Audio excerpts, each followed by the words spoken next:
Hello there, and welcome. We are about to embark on a most marvelous journey together. It's a trip not measured in miles, but in centuries. We are heading to Italy, a country that looks a bit like a stylish boot kicking a football. But this isn't just any old country. This is a place where history isn't just in the past. It's all around you. You can touch it, see it, even taste it. Ancient stones of Rome, sun-drenched hills of Tuscany. Every corner has a tale to tell.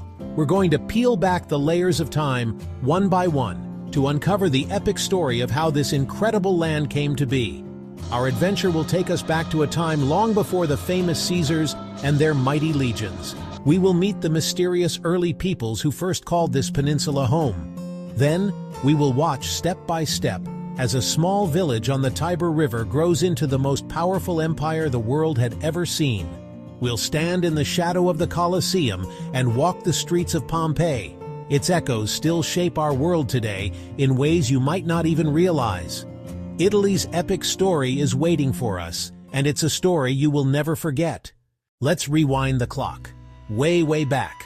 Long before you could grab a slice of pizza in Naples or see a grand opera in Milan, Italy was a wild and untamed land.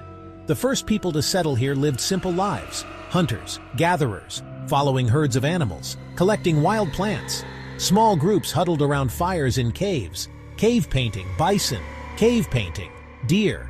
These weren't grand civilizations with kings and palaces just yet. These were the very first Italians, laying the groundwork. They were hardy and resourceful.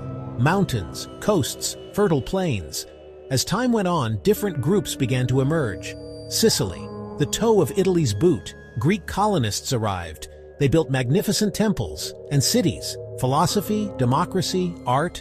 They called this area Magna Graecia, Great Greece. It was like a little piece of Athens had been planted in Italian soil.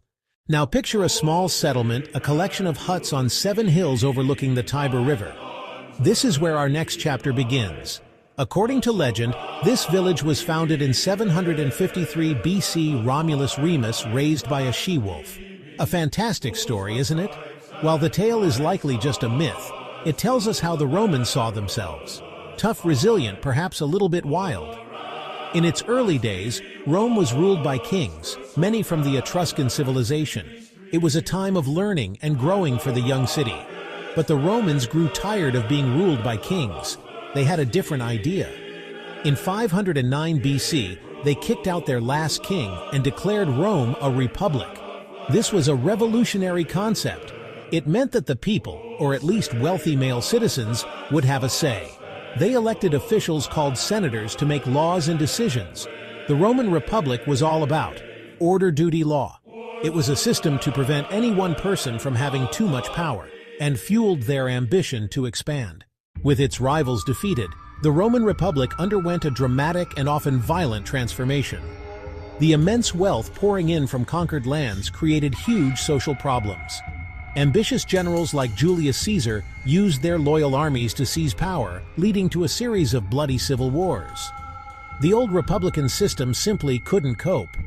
It all came to a head when Caesar's adopted son Octavian defeated his rivals and was given the title Augustus. This marked the end of the Republic and the beginning of the Roman Empire. One man was now in charge, a supreme ruler known as the Emperor. It was a new era for Rome, one of absolute power. Under the emperors, the Roman Empire entered a period of unprecedented peace and prosperity known as the Pax Romana, or Roman peace. This golden age lasted for about 200 years. During this time, the empire stretched from Britain in the north. The fall of the Western Roman Empire wasn't a single event, like a switch being flipped. It was a long, slow, and honestly pretty messy decline. Imagine a grand old house gradually falling into disrepair. That's, pretty much what happened to Rome. In the 5th century AD, wave after wave of Germanic tribes swept across the empire's borders. Goths, Vandals. They weren't just raiding anymore, they were migrating and settling.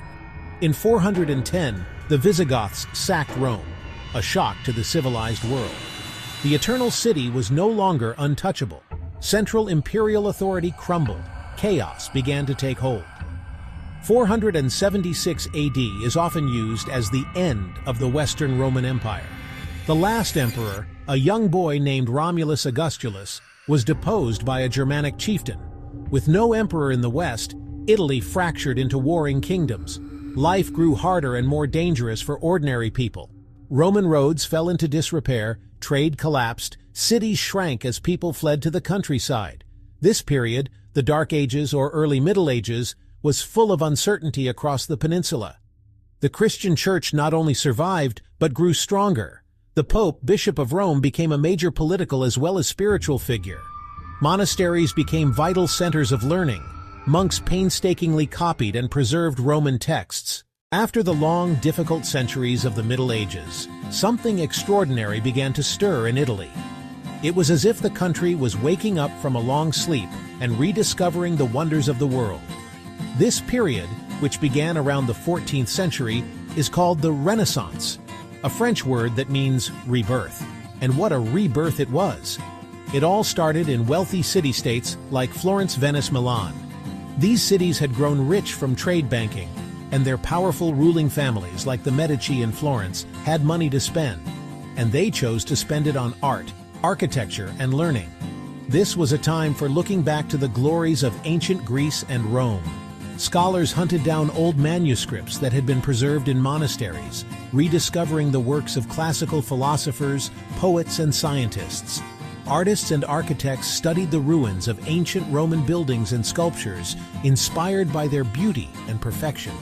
There was a new spirit in the air, a belief in the potential of human beings to achieve great things. Even as the glories of the Renaissance spread across Europe, Italy itself remained deeply divided.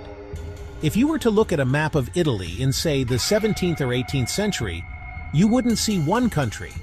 Instead, you would see a colorful and confusing patchwork of different states. In the south, there was the large kingdom of Naples and Sicily, which was often ruled by foreign dynasties from Spain or Austria. In the center were the Papal States, a swath of territory ruled directly by the Pope from Rome.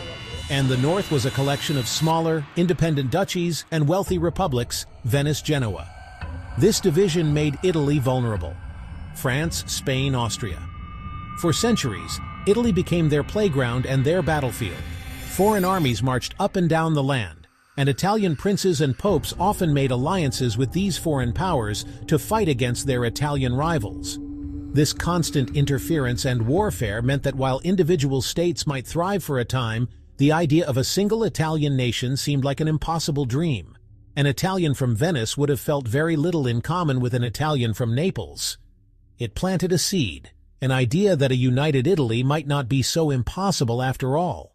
After Napoleon's defeat in 1815, the old rulers and the old divisions were put back in place. But the seed of unity had been planted, and it began to grow. The 19th century in Italy was dominated by a powerful movement, the Risorgimento, which means the resurgence. It was an intellectual and political movement to awaken a sense of national identity and to drive out foreign rulers, primarily the Austrians, who controlled much of northern Italy. Secret societies like the Carbonari formed, plotting revolution.